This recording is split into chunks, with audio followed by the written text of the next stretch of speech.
Ja chaqqon kelinman desam, qizlar shu daroshkami tozalamagan ekanman. Shunday duo bo'lyapti ko'rganlaringdek. Ro'za ibodatlarda uyda ishlarini ham qilganda juda ham katta savob yoziladi. O'shanga Ramazonga ham agar sizlarda ham chala ishlaring qolgan bo'lsa, bemalol qilib olishlaring mumkin. Uyda tozalash sredstva, gilam tozalaydigan, dog' ketkazadigan sredstvalar tugabdi.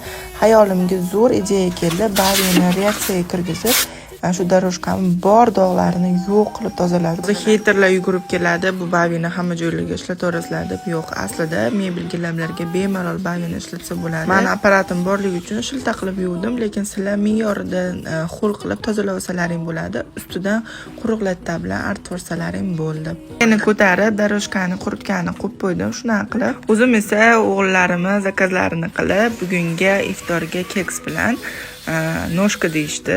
Aerogrillda noshka pishirib beraman, grill qilib. O'shanga tez harakatim boshladim, chunki juda ham vaqtlarim kam qolgandi. Arang ulgurib qoldim. Hammaga pishirgan narsalarim juda ham yoqdi. Yaqinda shu qolipni oldim. Qizlar juda ham zo'r ekan. Bittada tushirgan, yopishib ham bo'lmas ekan. Buni odzivini so'rashdi qizlar, shunga aytib o'tay deyapman. Uni ko'rganingizdek, shunday tushirsangiz bo'ldi ekan. Ustiga plitka bilan sut qo'shib, ganash sifatida qilib qo'yib yubordim.